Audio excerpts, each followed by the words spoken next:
So, oh yeah, I'll play the math club today. If you're interested in the infinite, this is one for you. It should be fun. What we're going to talk about today is the notion of linear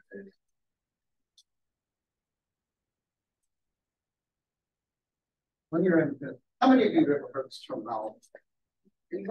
Maybe. Who are about 2080 people that have taken 2080? You probably heard that in some context that, ooh, these are linearly independent solutions, right? They may not have said about that in this differential equation. This is actually an important notion in linear algebra, and it's something we've already done, only we don't know it yet.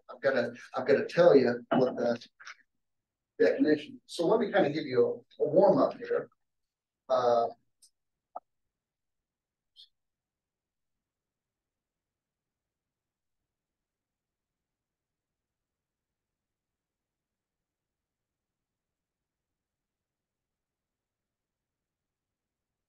So if you have the matrix equation AX equals 0, we've already figured out this always has one solution for sure. The silly solution, X equals 0. Right?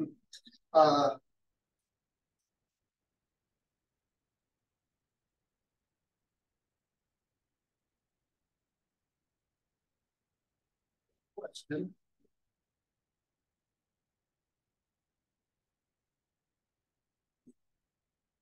When are there non-trivial, which in this context means non-zero solutions?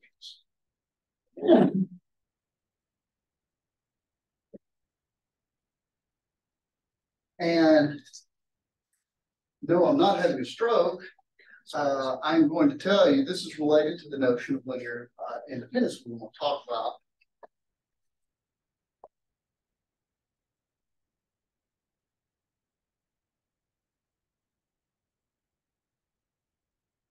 Related to the following notice. A concept we call linear independence. So let me give you the definition here.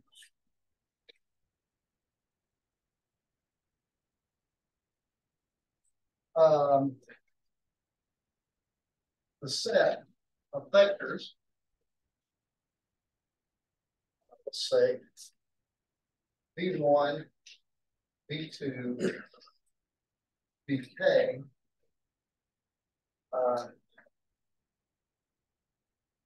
and all these vectors you're seeing are in. So they're in tall column vectors, if you will,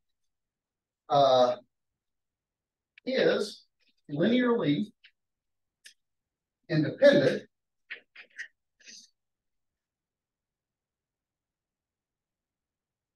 if the vector equation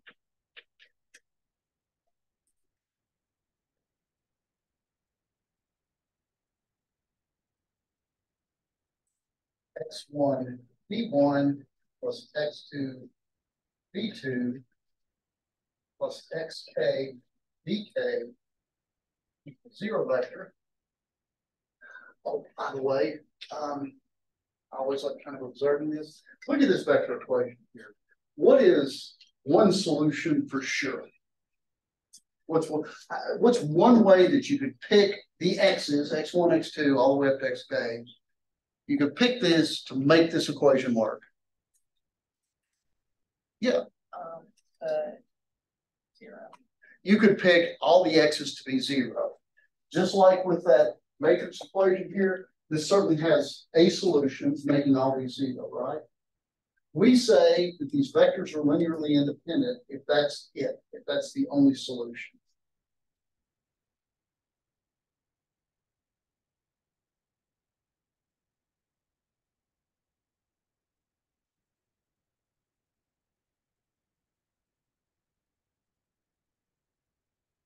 So given this equation, if the only way to balance this is to make all the x's 0, we say that the vectors are linearly independent. This set is linearly dependent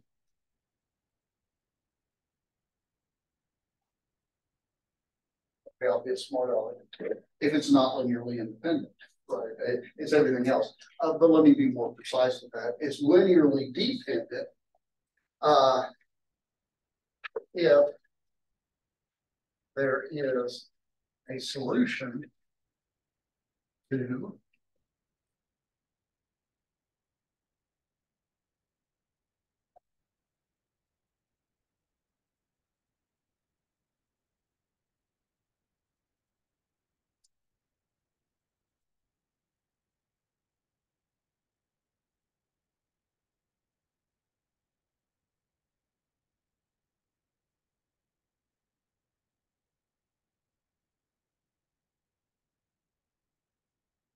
let me make sure that we don't have a point of confusion here.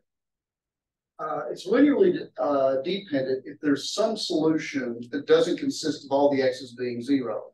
Some of the x's can be zero, but not all of them, right?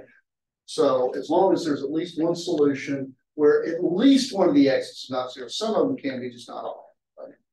Right? Such a non-trivial solution, if it exists,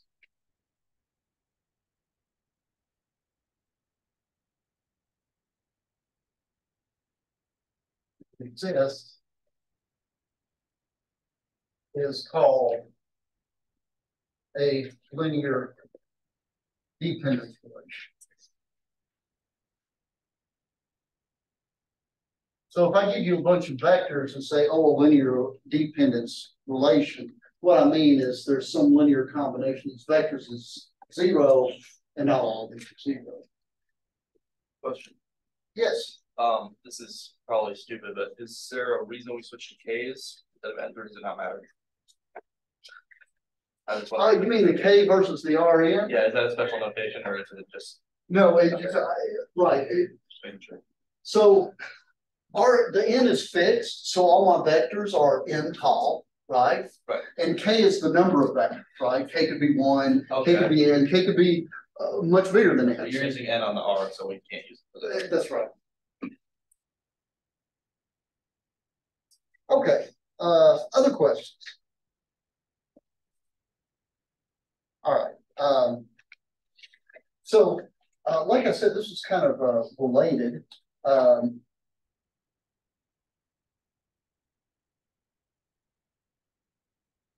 the following sense.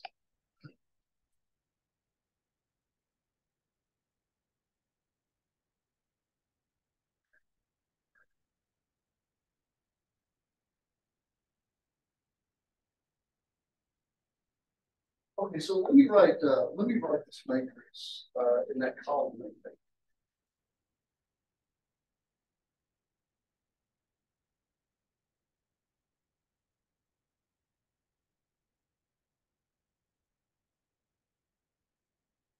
Now recall, we're going to kind of just come full circle here. Recall that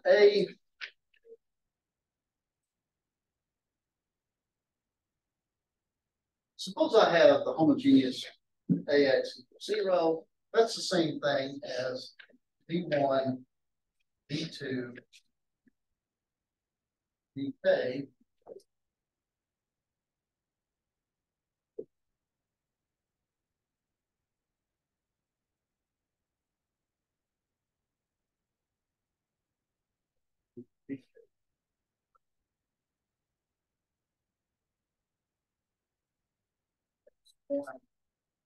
X2.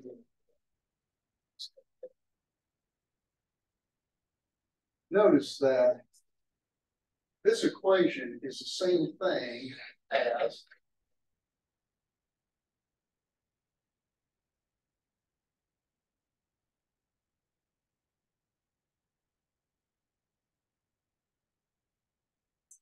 so let me make an observation that ties this together.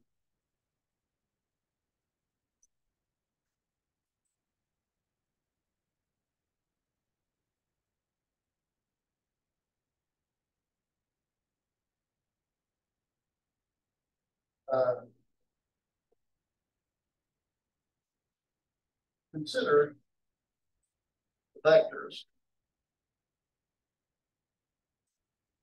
B1, B2, K.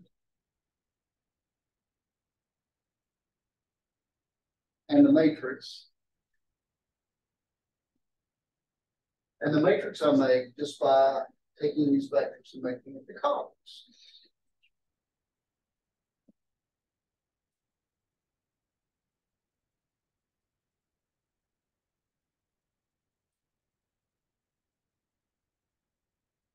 So here's the observation. The vectors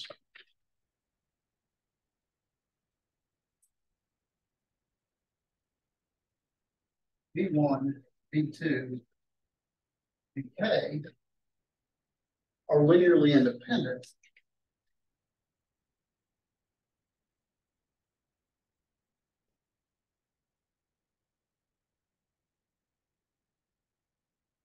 Yep, and only if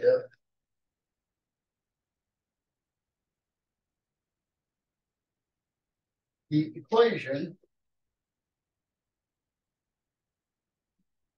AX equals 0. Keep my phone blank here. As a non-trivial solution. The other way. You're exactly on the right idea there. That's not. There is no non-trivial solution, right? If and only if the equation has only solution x 0, so no non-trivial solutions.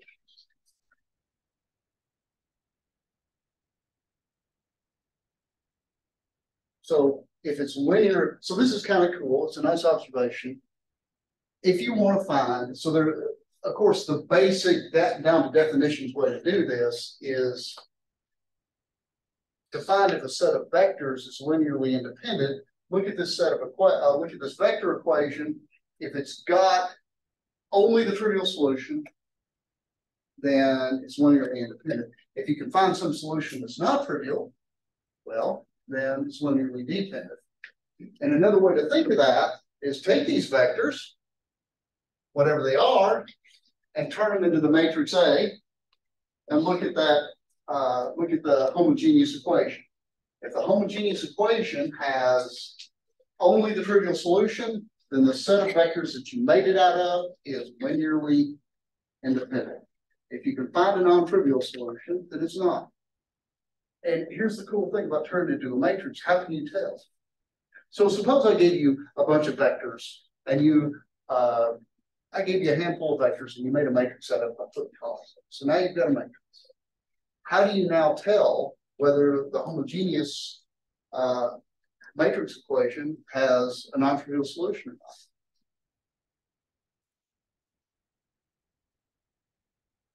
You go back to your roots, just like REM on the Monster album, and you take that matrix and you row reduce it. Okay, so now you get to row reduced echelon form. How can you now put your eyeballs on that to tell whether there's a non-trivial solution? If there's free variables. Ding, ding, ding. Yes, if there's free variables. So let's try this out.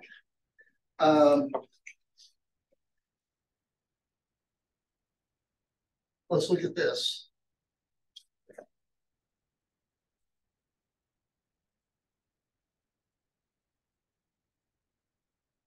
Example are vectors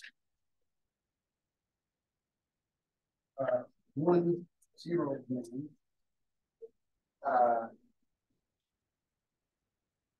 1 minus 1, 0, and 1, 0 minus.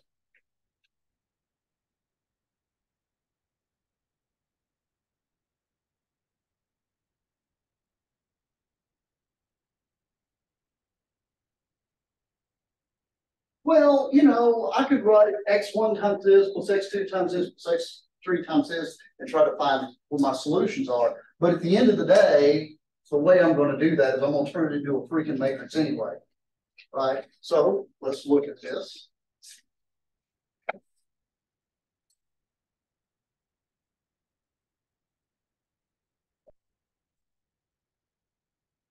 let's build the matrix out of the columns of these column vectors.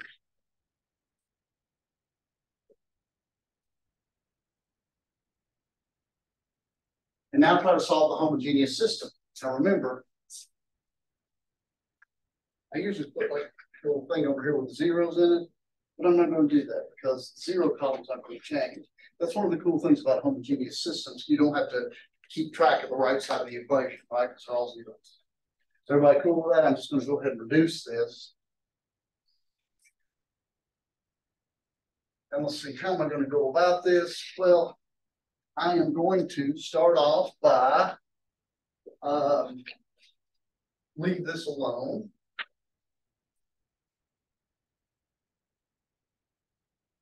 Leave that alone. And I'm going to take 4 minus 1, this plus this, and that's going to give me 0, minus 1, minus 2.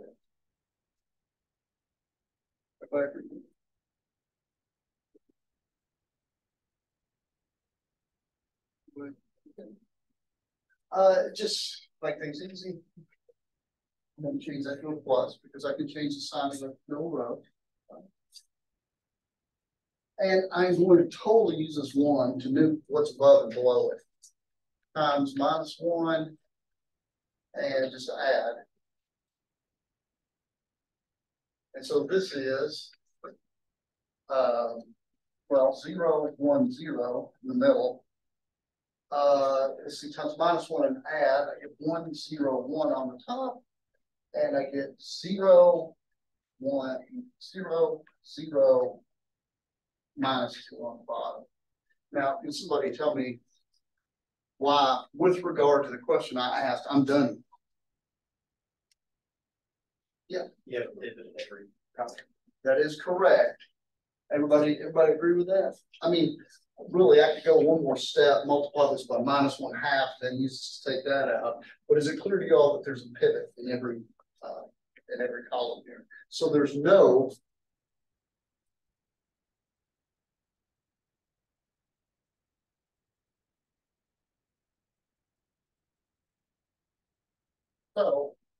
only trivial solution.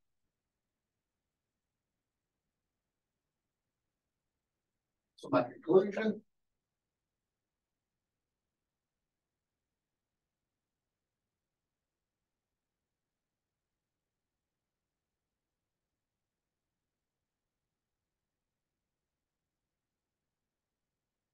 Okay, I'm gonna make an example up on the fly.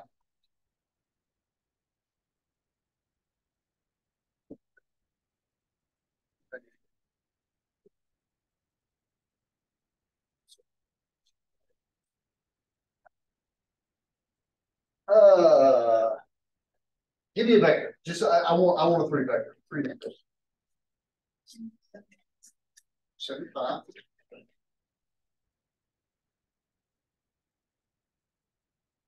Another one. 6, 4, and 2. 6, 4, and 2. And I'm gonna have a third one. I'm gonna make this still.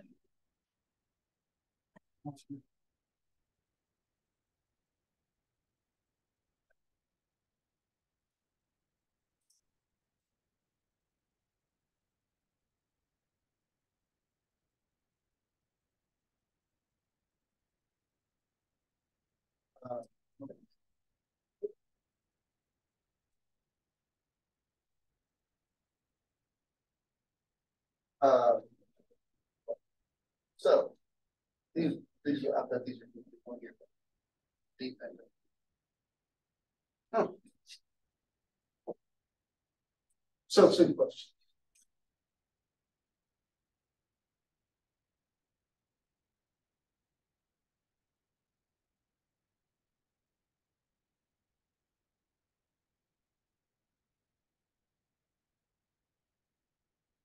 By the way, if you pick 3 random vectors in R3, I mean, if you really pick them at random, they're probably going to be linear to dependent. I bet these are linear to dependent, but let's see. What's my first column? 275. 6, 4, 2, and 10, 1, negative.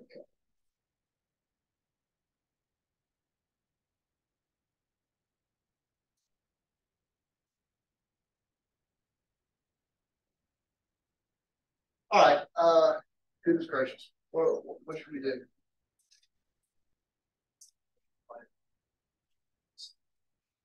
Right, none of these have factors in common, but what I can do is I can multiply this by -7/2 and add.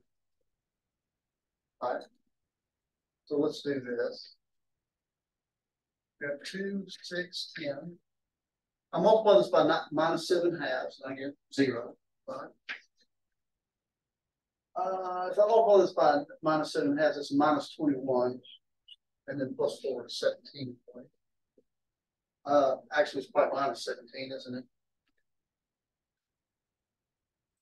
Right, -21 plus 4 is -17. And this right here is going to be -35 plus 1 is -34.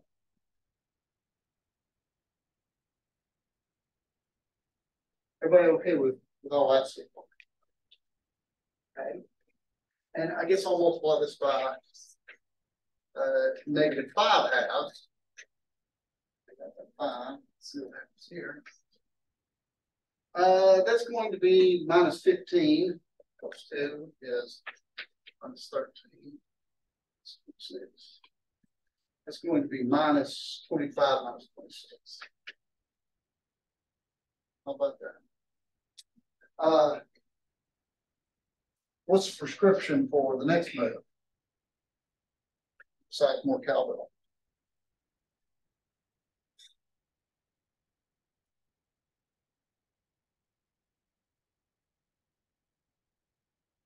What can I do to those? Yeah, no, convenient, isn't it? This one's divisible by -17, and this one's divisible by -13. So you get 0, 1, 2, 0, 1, 2. Right? Now, I don't know much, but these two rows are the same, so I can certainly nuke this one, right?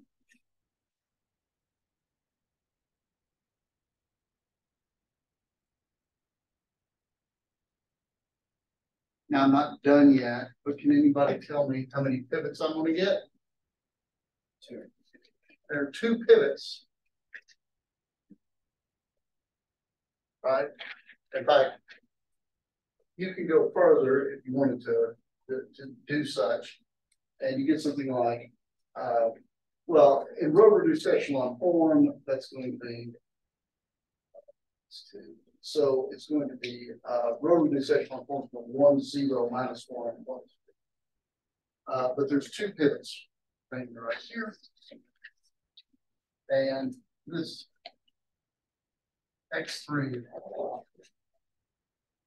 And what does that mean in the homogeneous sense? They have to be linearly dependent because there's more than one solution.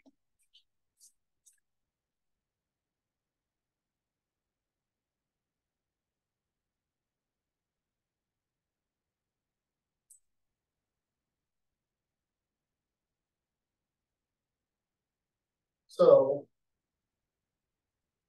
2, 7, 5, 6, 4, 2, and 10, 1 -1 are linearly.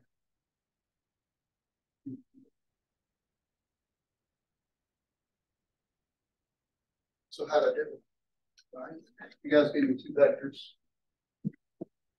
and I wrote down the third one is linearly dependent, right? So I wanted an example of that. How to do it? Anybody want to? I need something so quick, right? Because, like I said, so let's think about this geometric. So part of this is sort of interpreting that example.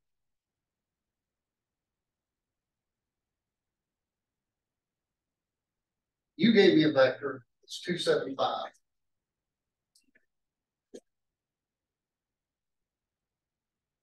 you gave me another vector, the 6, 4, 2. Is the vector that he gave me a multiple of hers? It's not, right? Because the only way that this vector could be a multiple of hers, I need to multiply this one by 3 to make the first coordinate, right? But now I'm totally hosed, right? So you gave me another vector.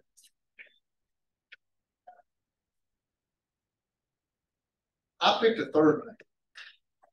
What are the odds in all of space that I pick a vector that's in the same plane that they?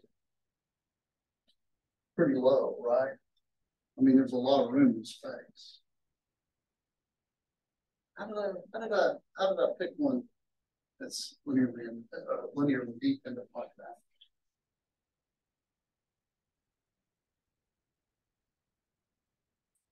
Anybody see a relationship between those three vectors? Yeah.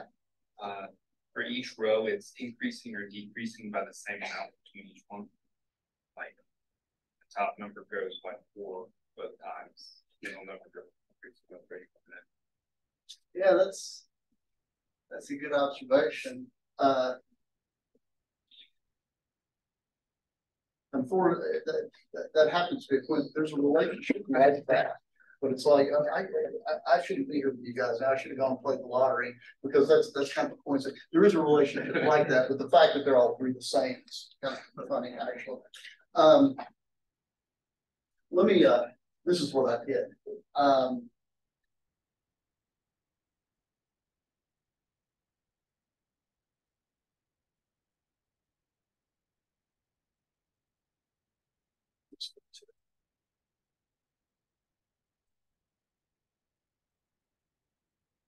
Okay, this is kind of a good exercise in, doing this other stuff. Can somebody tell me what's the first coordinate going to be? Let's see if I get that right.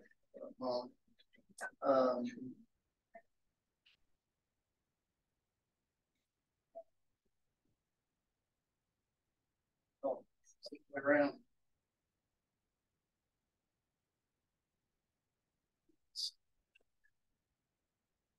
There we go.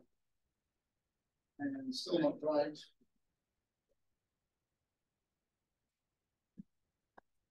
What's the first coordinate of that? 10.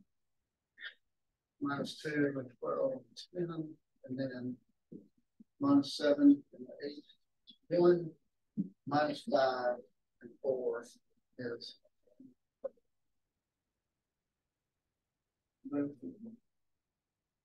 And that's my linear dependence relationship, because now what does this mean? This means minus 1, 5, plus 2, 6, 4, 2, minus 1 times 10, 1 minus 1 is the vector 0, 0. Well, there, see, not all these coefficients are 0. All right, so there's my linear dependence relation. That's how I made that on the fly. The example that works. So this kind of brings up sort of the geometric interpretation of this, if you will.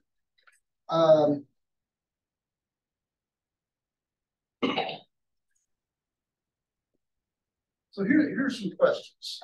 I need to think about this in a couple of ways.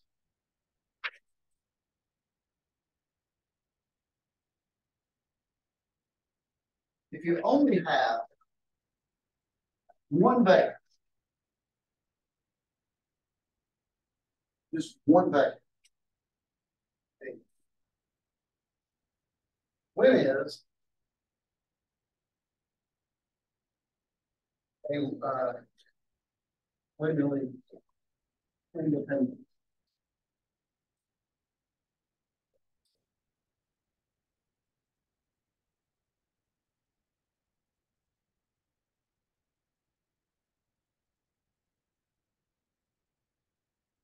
Yeah. I want to say as long as it's not the 0 vector. That is absolutely correct. Right. So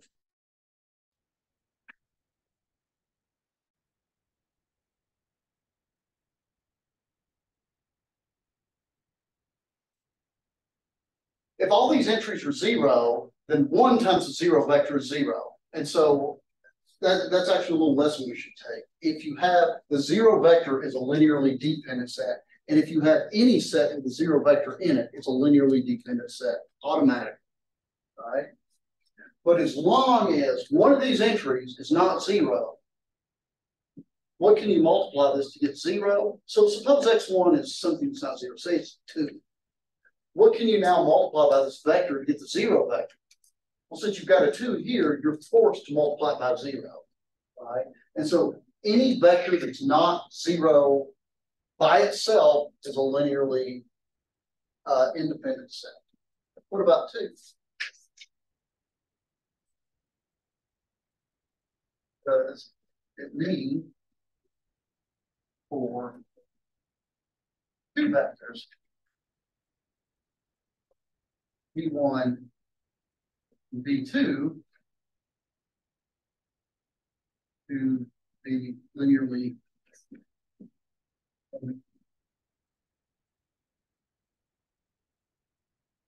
2 vectors? Yeah. They can't be multiple of each other. Okay.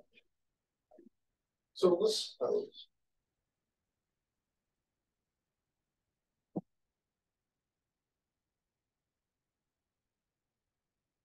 v1 and v2 are linearly dependent. Let's suppose they're linearly dependent, just for giggles, right? That means that x1, v1, plus x2, v2 is equal to the 0 vector, right? And these both can't be 0, right? So let's suppose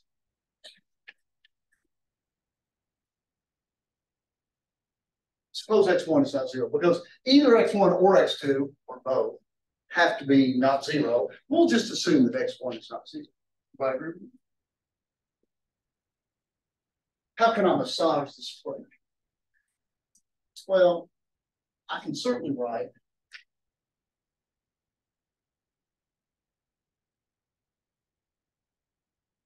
everybody heard that?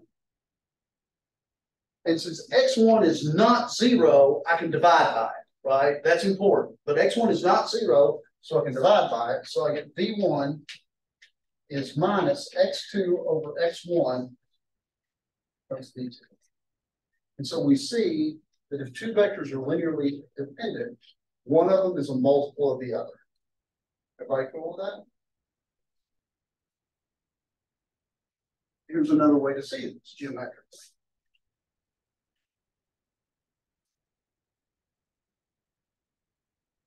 So in a plane,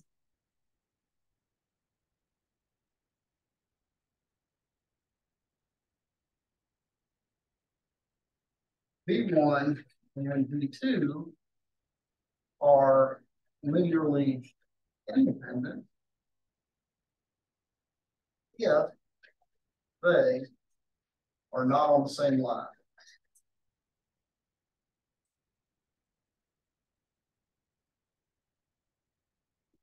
Because what it means for one vector to be a multiple of another is it's a stretch or maybe going backwards, but they're on the same line. So two linearly independent vectors are just vectors that are not on the same line. And these 2 vectors, notice they determine a plane. Right? What happens when I take the span of these 2 vectors? I can get everything in this plane. Great. Anybody want to guess what it means for 3 vectors, say in R3, to be linearly independent? Yeah. If for 2 vectors they can't be on the same line, then for 3 vectors they wouldn't be able to be in the same plane, right? That's right. So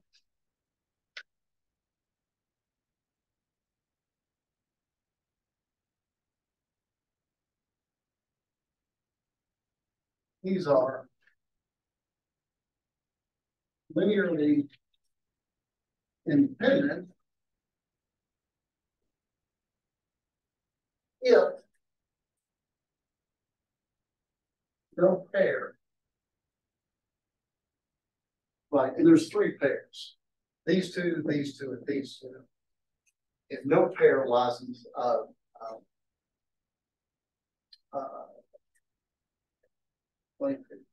right, I'm sorry, I'm saying this wrong. These are linearly independent if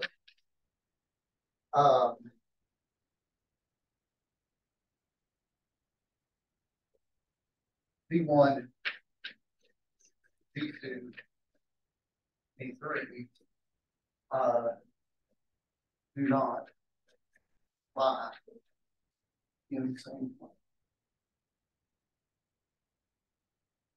That is to say, if no one of these three vectors is a linear combination of the other two, right? Because, for example, if x1 v1 plus x2 v2 plus x3 v3, the zero vector, and x1 is not zero. So if this is a true linear dependence relation, then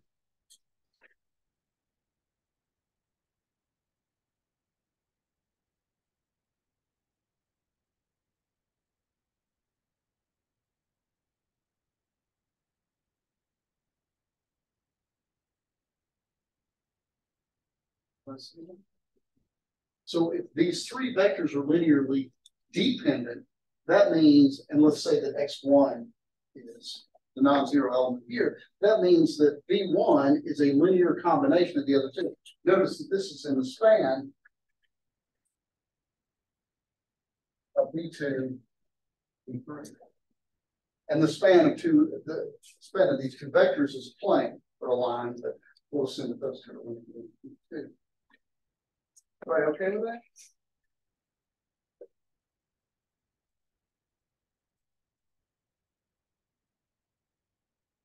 Anybody know here's an application for all you engineers. Probably didn't work too well with your chairs because it's got wheels on. But last night I went to a restaurant. Anybody ever done this? Ever been to a restaurant? Some of you have, I guess. And I sat in a chair eating my delicious bacon burger, and my chair rocked. You ever had one of those? Really annoying, right? And I told my wife without looking, it's got 4 legs. Why is that? How did I know that? Yeah. Because if it had 3, it would just balance out naturally. That's right. It is very, so what happens is 3 points determine a plane, right? And 3 points, like the feet of my chair, this, and this, they determine the plane. What happens when you have a 4th seat in the chair? Well, whoever engineered the chair probably tried to get pretty close, but the odds are they didn't cut it exactly right to fit in that plane. So the last vector, my 4th chair or my 4th leg was sitting somewhere out of that plane. And that is an application of linear independence. The fact that I had to rock back and forth eating my bacon burger, I was like, yeah, I got to tell my classmates, right? Okay, any questions? All right,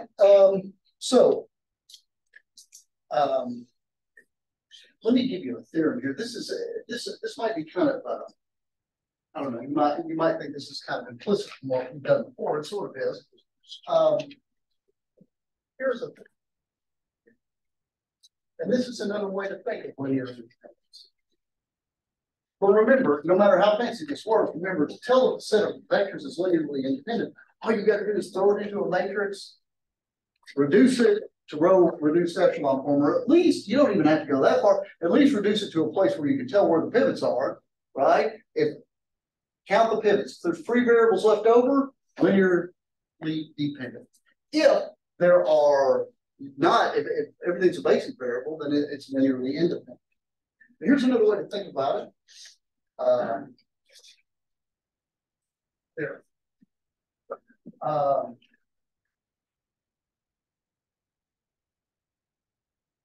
V1, V2, up to VK, be a set of vectors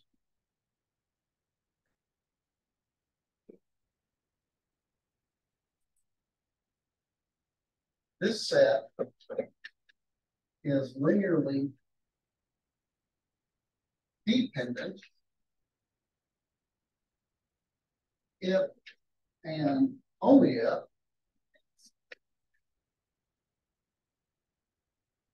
so this is a nice way to think about it. Linear dependent means, of course, when you throw it in the matrix, you've got some free variables, you've got multiple solutions. But here's another way to think about it. If one of the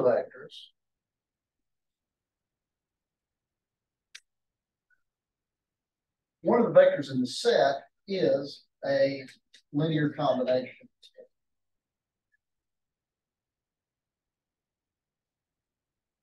of the others.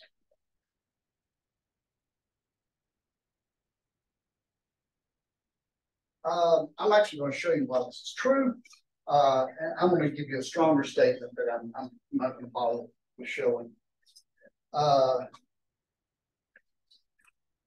What is more, so here's a slightly stronger version of the statement, which we might use later, but it's not what it's showing. So,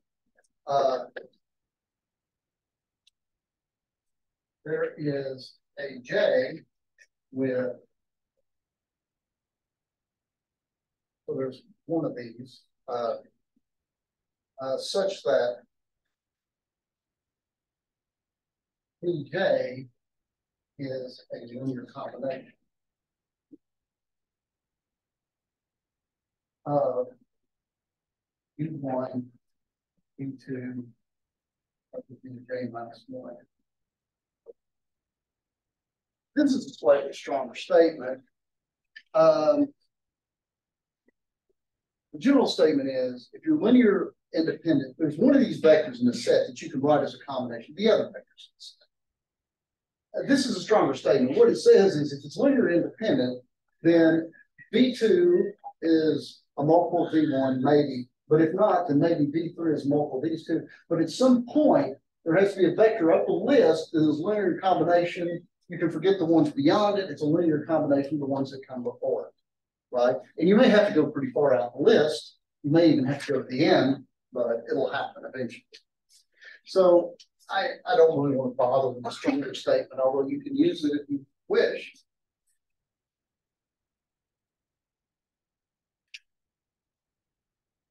I'm going to give you a proof of first statement.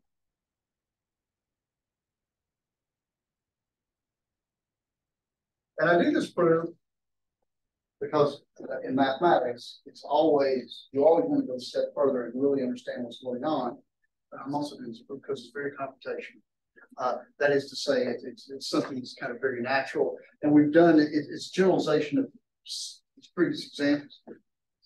Suppose the set V1, V2, of the DK is linearly dependent.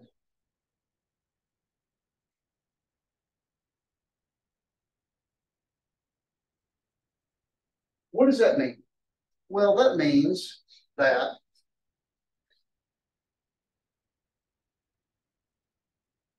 a non-trivial solution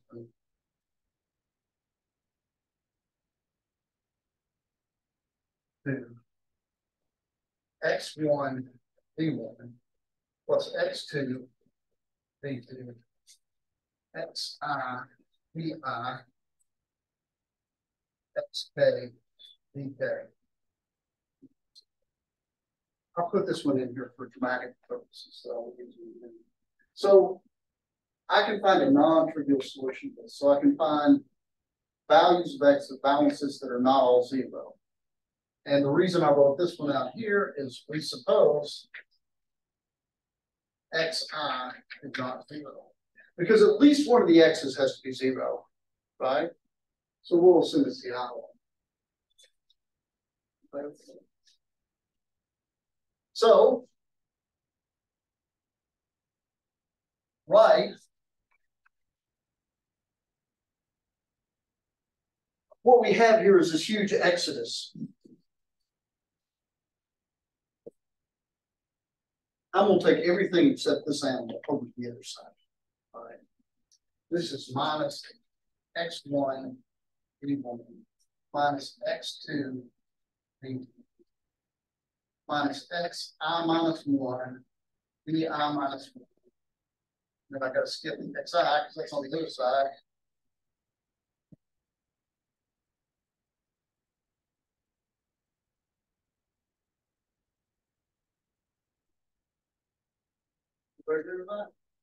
That's basically just isolating this on this side and shoving everything over here. Right? Anybody want to guess what the next move in this little chess game is going to be? Divide. And this is why I isolated this, because I know that xi is not 0, right? One of them had to be 0, and it was xi. So now I can divide by this.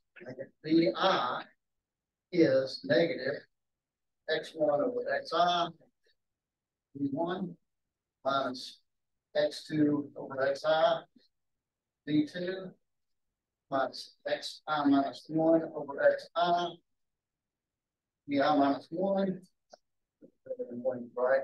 Xi plus 1 over xi vi plus 1 right? Minus xk over xi. And there we go. So vi is a linear combination of the others. This will prove useful for you later. When you have a linearly independent set, that means that one of the vectors in the set can be written in the span of the rest of it. That is sometimes very, very useful. Let me give you a theorem and see if somebody can explain this to me. I'm going to give you a warm up first. I got 2 more things. There.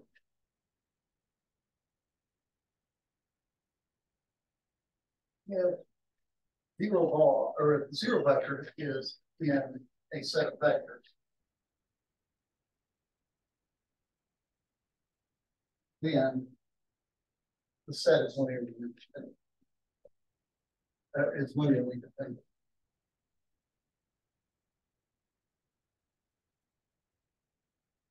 Any set of vectors that contains a 0 vector automatically linearly dependent. This is true.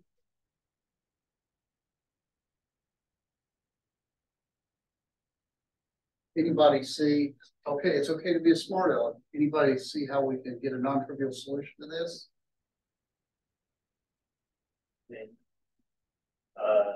That multiple of 0, not 0, multiple of 0.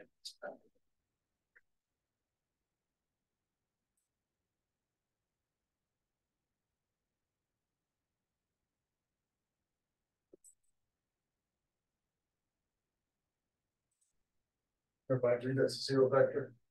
So not all my entries are 0, right? I mean, that's a total cheat, right? But nonetheless, it's true. Any set of vectors that contains 0 vector is automatically linearly dependent. And here's the last theorem that maybe we can talk about just a second before we go. Theorem. Yeah.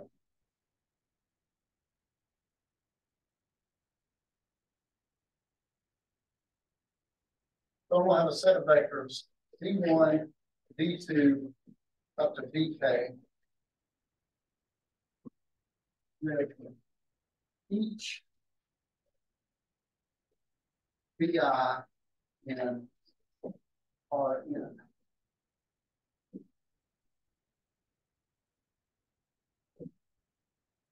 If k is bigger than n, then S is what do you suppose comes in?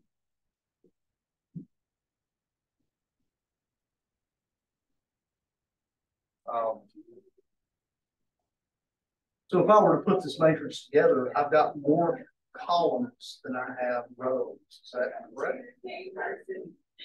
Which basically guarantees you're gonna have a free variable, right? So it's nearly even.